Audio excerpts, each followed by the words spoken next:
Thank you for coming to our wonderful WAAD third conference. Now tell us your name. My name is Dr. Walley Attaboy, Where are you from? Minneapolis, And I noticed that you came with with a friend. a She was, friend. yeah, she was my classmate. She was your classmate, and you inducted her into WAAD? Adeleke inducted us. Dr. Adeleke inducted us. Oh, okay. But the thing about it is, why did you join WAAD in the beginning? I looked at the profile. I realized that it's a very good organization that's quite progressive, and there's a lot to learn from the organization as well. Well, the other question I need a little better explanation about is what did you gain from the convention, and what do you plan to take back to home or wherever you're going? What do you plan to take back for future use? Well, knowledge. This is my first time of attending the conference, and I intend to acquire some knowledge based on some of the papers that will be presented, acquire some knowledge that I can use towards even my own research, and at the same time being able to socialize and get to meet some people, other doctors. Well, tell me something. What was your favorite presenter this morning? We have more to come. This is an exciting event. Well, I only happened to see our presentation, and I think it was great. Which one was that? Dr. Okoro's presentation. Dr. Okoro's presentation, that was very intense, and it was on cyber. It was on security. It followed the cyber security, but it was on security for your business. What did you think of that? It was very good. I'm in the information system field, so I tend to learn quite a number of things from it. For instance, the APT was something that was new to me, so I was able to understand what it means and the kind of threat that are out there to organizations. I would like to thank you for coming, and thank you for being involved, and thank you for being involved with our interview. Thank you. Everyone, this is Dr. Carlos Aquino from Brazil. Welcome, Dr. Carlos Aquino. Why did you come today? Where did I come today? Why did you come? Well, because the people, the opportunity to know more about this wonderful group of individuals. And of course, it's a big prestige to be here at the conference. For the third time, as a matter of fact. Yeah. For the third time. For the third time. This is absolutely wonderful. How long did it take you to get here from Brazil? Oh, as a matter of fact, I'm living now in Alabama, so it was not that bad. But usually from Brazil, it takes 9-hour flying.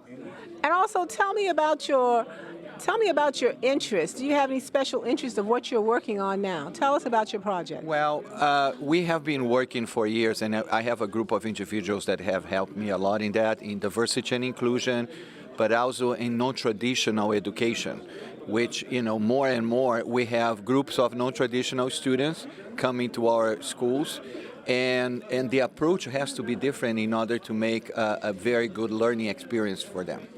When did you first notice this change? Was it gradual or was it overwhelming? Well, changes have been happening for a long time, but now with the millennials particularly being the majority of the students, so we really need to pay more attention to technological platforms, online education, because that's the way we better attract them and make them feel like they belong in the educational environment. Dr. Carlos, I'd like to thank you. We always, and also thank you for selecting the place to get the food from. It's wonderful. Oh, yeah, no, it's my pleasure. I want you to know we really appreciate you, and as always, thank you for coming. Thank you for coming. Thank you for the opportunity to talk a little. Thank you. Always a pleasure. Hello, and welcome, welcome, welcome. Come on, tell us your name and where are you from? I'm from Ghana. My name is Nanaya Amponsa. Oh, okay. How long did it take you to get here? Oh, about, in fact, 3 hours from New York. But I mean you just came just from New York? From New York, but I hail from Ghana. Okay, but you came from Ghana first, then to New York and here? Perfect. And how long did it take you all together? In fact, from Ghana to New York is about 10 hours, 10-hour flight. Then New York to here, 3 hours. Please note that our members are from all around the world. Notice what they go through to get here, because this is important. And we are the World Association for Academic Doctors, and we need their new ideas. So tell me, what are you working on? In fact, I'm now working on a dissertation with University of Phoenix, and I'm working on a philosophy, an African philosophy known as Ubuntu. Yes, and it's about having a we feeling. It's a we feeling attitude. Ubuntu is a philosophy of we feeling attitude that you think about your brother, and therefore you try to be in your brother's shoes so that you not do evil or something bad against your brother. And I'm trying to contextualize it in a management setting. Very good. That is extraordinary. Sure. It's something that has to be done now. We have to create that. We must feel concerns about those around us. Is there anything else you'd like to comment about this? Yes, about the platform we had, the occasion we've had. In fact, it's awesome. The knowledge we've shared, especially on the cyber security. In fact, the knowledge that Dr. Suggs gave to us was awesome and eye-opening. For me, I've been enriched knowledge-wise. Now, henceforth, I will be very cautious as to how to operate my system, computer system and all that. And even going to the social media, I ought to be cautious because these hackers are all over, and we have to be cautious about all that. I'd like to thank you for coming. Thank you for talking. Thank you. God bless Thank you. you. God bless you. Welcome. You were our second speaker, and tell us your name. Dr. Snell Suggs, the Duchess of Cybersecurity. The Duchess of Cybersecurity. How important is that today? It's very important because the United States is constantly under attacks, and the issue is we don't have enough talent in order to prevent those types of attacks. Did you hear that? We don't have enough talent. Now, WAAD has brought the best of the best here to have them speak to us so that we will know how to protect ourselves and what our future will look like for our businesses, our organizations, and for ourselves. So tell us, what would you recommend? I would recommend for cybersecurity programs, it needs to be theoretical as well as practical. Give the students a chance to understand the foundation, but as well as give them a chance to learn have the practical experience. Because you can't just use the book knowledge, you actually need practical hands-on knowledge in order to be successful in cybersecurity. Now, I want you to notice Dr. Suggs has come and she has talked about students. She wants to make a difference with her students, and she also wants, because we have to prepare for our past, for our students now, for our future, and she's also talking about working with organizations. One last thing you'd like to have to say. What recommendation? Recommendation? What recommendation for the future for cybersecurity? I would recommend, especially for the women that are trying to get into cyber, to not give up regardless of the boundaries that you have to cross, regardless of the people that try to stop you. Do what you need to do in order to become the person that you want to be. With that, I want to thank the Duchess of Cybersecurity, Dr. Suggs. Thank you. Thank you. Please tell us your name and a little bit about yourself. Okay, my name is Ngozi Okoye. I'm from Nigeria. I'm a Nollywood actress and also a business person, a motivator. I'm into fashion too. And I'm also a gospel music minister. Next thing is, why would you come? I know Dr. Okoye is very electrifying and encouraging, and she's very supportive of women as well as men. Why would you come? Yeah, actually, I'm inspired by what she's doing. She's a great woman, a great leader, a pace setter, and a bosom friend of mine too. And I love what WAAD is doing, what the organization is all about, educating people, women, empowering the youth and all that. I'm all for it. Any vision that has to do with empowering people, empowering women, youths, because the youth are the leaders of tomorrow. So if we don't build our youth today, we won't have a good future. So I love what WAAD is doing, what she's doing as a leader, and it's quite encouraging. And I just pray that God will continue to, bless her and lift her up too. I want you to notice, I want to be sure I get your name right, Yeah. Orji. Yes. I want you to notice that if you have heard, we've had dynamic presentations, but we have not forgotten our youth. We've had two outstanding leaders, a speaker and a singer, and we even have one of the gentlemen to talk about getting us to work so that we can help our communities and families. This is a part of WAAD. We're not just academic, We're also family-oriented, community, and the world. Thank you for talking to me. This is Ngozi Lynch. I'll get her name right, I'm sorry. Ngozi Lynch. Ngozi, please tell us what motivated you to do what you do. She has a dynamic history. What has motivated you to work with veterans? Well, being a veteran myself, I thought it would be nice to give back to veterans, so veterans helping veterans. You brought out a lot of information, and most of us don't talk about wars, rumor about wars, or even that we have relatives who survive wars. What most important information did you want to let people know? That there's help for veterans that served in the wars, all wars, Gulf War, World War I, II, Korean, Afghanistan, that we have help for veterans that need help. And a lot of veterans don't know that they can get help. They can get medical help.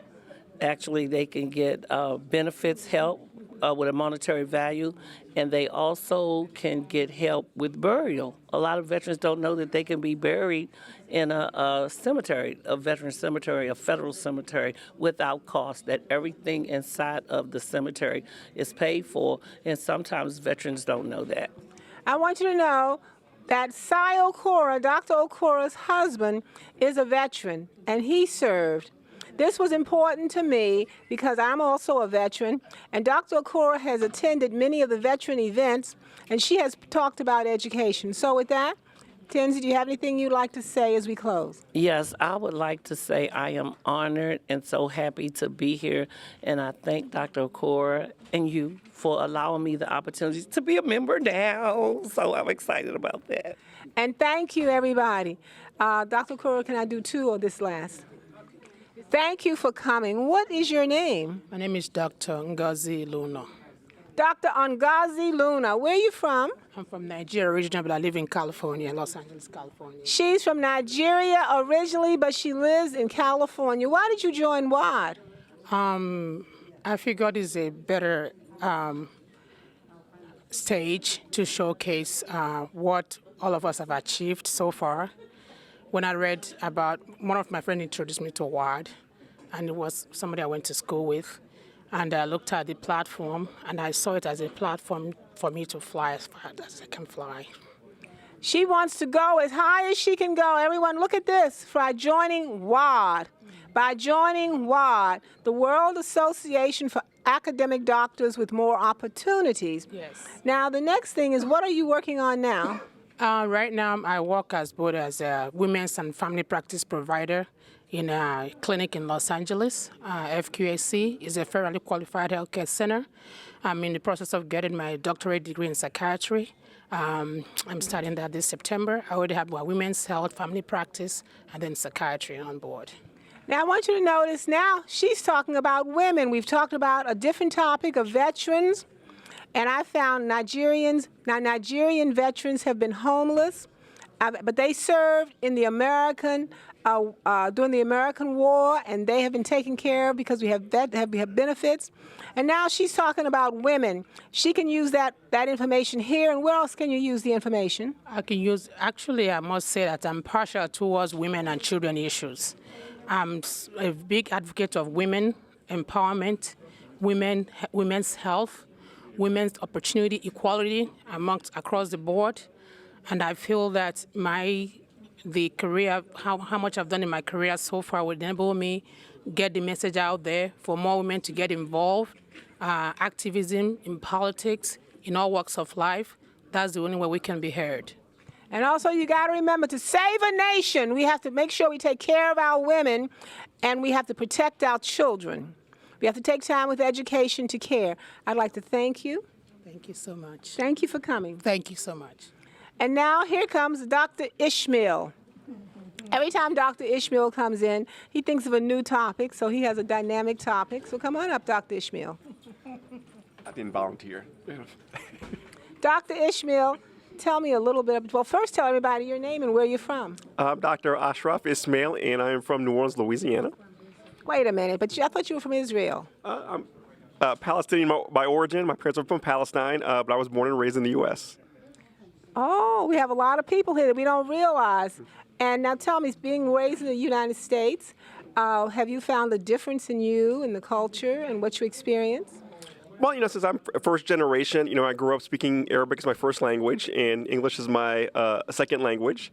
And, as your parents are raising you with the, religious values, different cultural values, it's always kind of hard to balance that between the Western culture, as they say. But I think I've done a good job kind of balancing that, but I'm having a more difficult time doing that with my children. The next question, what project are you working on? Just give us a little synopsis of your project that you're working on now. I'm working on 3 projects actually now. I'm finishing up a book on sex trafficking, and I'm also doing a book on terrorism in the United States and one on cybercrime with Dr. Lyle, that we're also going to be inviting some of our speakers here today to submit a chapter as well. Now, this is amazing. He's an overachiever, a high achiever, and all the things he does. We appreciate you. Thank you. I'd like to thank you for coming. Thank you for what you've said, and you have a very good day. Okay? Thank you, Dr. Fish, and I appreciate you as well. And I can't wait to hear what you're going to be presenting. Where are you from? What's your name and where are you from? My name is Dr. Victoria Mago from the great state of Delaware, but I'm originally from Nigeria. She's from Nigeria, and she's here. Now, tell me a little bit about you. Well, I have 4 beautiful children.